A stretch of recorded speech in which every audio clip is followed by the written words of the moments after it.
তোরা যত যা দাবি দাবা করবি কর, কান্নাকাটি কর, আমরা তোদের দাবি মানছি না, শুনছি না, মানবো না।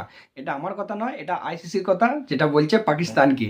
কারণ কালকে ভিডিওতে আমি বলেছিলাম যে পাকিস্তান, আইসিসি এবং তার সঙ্গে বিসিবি বা বাংলাদেশ ক্রিকেট বোর্ডের একটা মিটিং হতে চলেছে, যেখানে শোনা যাচ্ছিল নাকি পাকিস্তান বেশ কিছু দাবি দাবা করবে, সেরকমটাই হয়েছে। আমি তো তিনটে দাবির কথা বলেছিলাম, বাট আজকের খবর অনুযায়ী শোনা যাচ্ছে যে বাংলাদেশ, যেহেতু বাংলাদেশের চেয়ারম্যানও সেখানে ছিল, তো বাংলাদেশ এবং পাকিস্তান মিলে ছটা দাবি পেশ করেছে ভারতের বিরুদ্ধে ম্যাচ খেলার জন্য। সেই ছটা দাবি মেনে নিলে তবেই নাকি তারা ভারতের বিরুদ্ধে ম্যাচ খেলবে।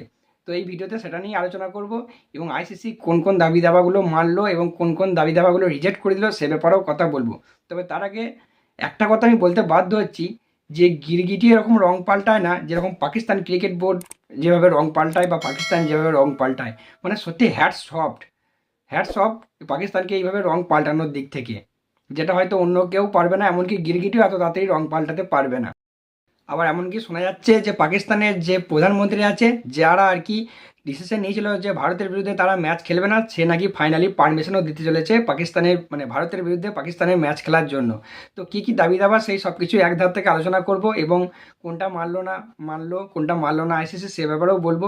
তো প্রথমেই বলে রাখি, কালকে ভিডিওতে আমি বলেছিলাম যে ভারতীয় নয়, সরি, আইসিসির দুইজন মেম্বার, তার সঙ্গে পাকিস্তান ক্রিকেট বোর্ডের চেয়ারম্যান এবং বাংলাদেশ ক্রিকেট বোর্ডের চেয়ারম্যানের একটা মিটিং হওয়ার কথা ছিল লাহোরে। সেরকমই মিটিংটা হয়েছে, যেখানে পাকিস্তান এবং বাংলাদেশ মিলে বেশ কিছু দাবি দাবা পেশ করেছে, যে যদি তোমরা আমাদের দাবিগুলো মানো তবেই আমরা তোমাদের কিন্তু ভারতের বিরুদ্ধে ম্যাচ খেলবো, নাহলে কিন্তু আমরা খেলবো না, এরকমটাই বলেছিল। যদিও এই সব কিছুই নাটক, প্রথম থেকেই দেখে আসতো, প্রথমেই বলে দিয়েছিল পাকিস্তান যে আমরা বিশ্বকাপ খেলবো না, সেটা খেলতে বাধ্য হলো। এবং এটাও বলে রাখছি, ভারতের বিরুদ্ধে ম্যাচ খেলতেও বাধ্য হবে, কারণ তাদের হাতে আর কোনো উপায় নেই।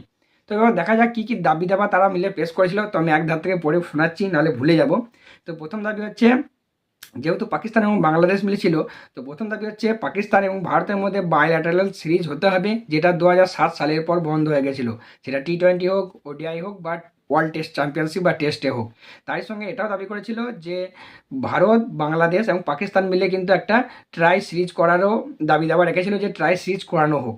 2 নম্বর হচ্ছে, পাকিস্তান দাবি রেখেছিল যে যেহেতু ভারতের ম্যাচের বা ভারত পাকিস্তান ম্যাচের এত পরিমাণ রেভিনিউ জেনারেট হয়, সেই জন্য তারাও একটু ওইখানে চালতে চেয়েছিল, যে তারা ছিল যখন এতই রেভিনিউ জেনারেট হয়, তাহলে আমাদেরও কিন্তু অ্যানুয়াল যে রেভিনিউ জেনারেট হয় আইসিসির তরফ থেকে, মানে পাকিস্তান বোর্ড যেটা আইসিসির তরফ থেকে পায়, সেটাও কিন্তু পরিমাণটা বাড়াতে হবে, এবং যথেষ্ট পরিমাণ, মানে কয়েক কোটি টাকার পরিমাণ তারা আর কি বাড়ানোর দাবি দাবা রেখেছিল। 3 নম্বর যে দাবিটা ছিল, যে ভারতের বিরুদ্ধে ম্যাচ রিসেন্টলি আমরা এশিয়া কাপে দেখেছি, ম্যাচ খেলেছে ভারত, কিন্তু ভারত তাদের কাছে হাত মেলাতে যায়নি। তো তাদের দাবি নাকি যে ভারতকে হাত মেলাতে হবে ম্যাচ শেষে। ভাই কেন মেলাবে? এমন কোনো ক্রিকেটের রিলেটেড বলা নেই যে ম্যাচ শেষে প্লেয়ারদের সঙ্গে হাত মেলাতে হবে। এটা একটা জাস্ট একটা, কি বলবো, একটা ভালো বন্ধন ঠিক রাখার জন্য, দুই দেশের মধ্যে সম্পর্ক ঠিক রাখার জন্য মেলানো হয়। বাট এটা কিন্তু আইসিসির কোনো রুলসে বলা নেই যে হাত মেলাতেই হবে। অতএব এটা সম্পূর্ণ ভারতের ব্যাপার। 4 নম্বর পয়েন্ট যেটা দাবি রেখেছিল, সেটা হচ্ছে বাংলাদেশকে যেহেতু বিশ্বকাপ খেলতে দেয়নি আইসিসি, সেই জন্য বাংলাদেশ ক্রিকেট বোর্ডের অনেকটাই ক্ষতি হয়েছে, অনেক টাকা ইনকাম যেটা হতো বিশ্বকাপ থেকে সেটা বন্ধ হয়ে গেছে। তাই আইসিসি দাবি করছে, সরি, পাকিস্তান দাবি করছে যে বাংলাদেশকে নাকি তাদের যে রেভিনিউটা ক্ষতিটা হবে, যে পরিমাণ টাকার ক্ষতিটা হবে, সেটা ফেরত দিতে হবে। সেটাও সম্পূর্ণ আইসিসি ব্যাপার, আইসিসি দেবে কি দেবে না।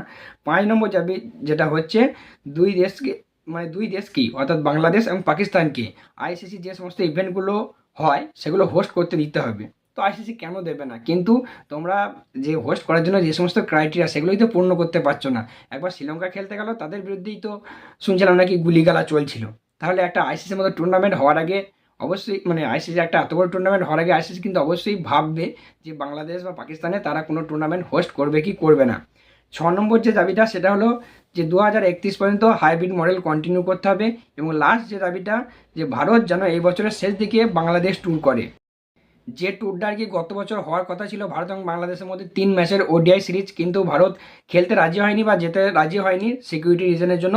সেই জন্য মানে পাকিস্তান বা বাংলাদেশ মিলে দাবি করছে যে সেই সিরিজটা যেন করানো হয়, এবং এই বছরের শেষের দিকে কোনো একটা সময় যেন ভারত অবশ্যই বাংলাদেশ খেলতে যায়। তো মোটামুটি এই 6 থেকে 7টা দাবি পাকিস্তান এবং বাংলাদেশ মিলে হাত মিলিয়ে আইসিসির কাছে রেখেছিল, কারণ তারা জানে যে আমরা যদি শুধু পাকিস্তান রাখে বা শুধু বাংলাদেশ দাবি রাখে তাহলে আইসিসি মানবে না, কারণ একা সেই জন্য আর কি পাকিস্তান বাংলাদেশকে বলেছিল, যেহেতু প্রথম থেকে পাকিস্তান বাংলাদেশকে সাপোর্ট করছে বা বাংলাদেশ পাকিস্তানকে সাপোর্ট করছে, সেই জন্য তারা বাংলাদেশকে মাঝখান থেকে দিয়েছিল। মিটিংটা হওয়ার কথা ছিল আইসিসি এবং পাকিস্তান ক্রিকেট বোর্ডের মধ্যে, মানে দুজনের মধ্যে, কিন্তু মাঝখান থেকে তারাই আর কি মানে পাকিস্তান ক্রিকেট বোর্ড বাংলাদেশকে ডাকে, এবং তারা ডাকার পর কালকে যে মিটিংটা হয়েছিল তার আগে বাংলাদেশের চেয়ারম্যান এবং পাকিস্তানের চেয়ারম্যানের মধ্যে অলরেডি একটা মিটিং হয়ে গেছে। সেখানে পাকিস্তানের তরফ থেকে বাংলাদেশকে শিখিয়ে দেওয়া হয়েছে যে আমরা এই বলবো, আমরা এই দাবি রাখবো, তোমরা এতে আমরা হ্যাঁ দেবে বা তোমরা এই দাবি দাবাগুলো রাখবে। সো এরকমই একটা মিটিং হয়েছে, যেটা শোনা যাচ্ছে বিভিন্ন নিউজ চ্যানেল থেকে, বাংলাদেশের নিউজ চ্যানেল থেকে স্পেশালি শোনা যাচ্ছে এই নিউজটা। তো মোটামুটি এই ছিল দাবি। এবং সব থেকে হাস্যকর এবং ইন্টারেস্টিং ব্যাপার কি জানো, আইসিসি এই বাংলাদেশ এবং পাকিস্তানের যে 6-7টা দাবি করেছিল, সেই টোটালি 6-7টা দাবি কিন্তু তারা টোটালি ফুল রিজেক্ট করে দিয়েছে। যদিও আইসিসি এখনো অফিসিয়াল কোনো স্টেটমেন্ট দেয়নি, কারণ এই ব্যাপারটা সবটাই তলায় তলায় চলছে, বাট নিউজে সব জায়গায় তোমরা নিউজে পেয়েই যাবে যে আইসিসি টোটালি যে 6-7টা দাবি রেখেছিল সেই 6-7টা দাবি কিন্তু রিজেক্ট করে দিয়েছে। আর রিজেক্ট করাটাই স্বাভাবিক, কারণ একটা দাবির মধ্যে ওদের কোনো ভিত্তিহীন ছিল না। হ্যাঁ, তবে এটা শোনা গেছে যে আইসিসি নাকি বলেছে যে তোমাদের এই দাবি দাবাগুলো নেক্সট টুর্নামেন্টের পর, এখন তার মিটিং হচ্ছে না, টুর্নামেন্টের পর যখন আইসিসির অফিসিয়াল মিটিং হবে, সমস্ত মেম্বাররা থাকবে, বোর্ড মেম্বাররা থাকবে, সেখানে তোমার দাবি দাবাগুলো আমরা পেশ করব এবং আলোচনা করব। সেক্ষেত্রে প্রত্যেকটা টিম বা প্রত্যেকটা টিমের মেম্বাররা যা বা প্রত্যেকটা দেশের মেম্বাররা যেটা ডিসিশন নেবে সেটা কিন্তু সিলেক্ট করা হবে। তবে এই মুহূর্তে হট্টকারীটার মধ্যে কোনো ডিসিশন নেওয়া হবে না, আর সেটাই স্বাভাবিক। তো ওভারঅল ফাইনাল নিউজ হলো এটাই যে আইসিসি টোটালি পাকিস্তানের যত দাবি দাবা ছিল সব দাবি দাবাগুলো এক ঝটকায় এরকম রিজেক্ট করে দিয়েছে।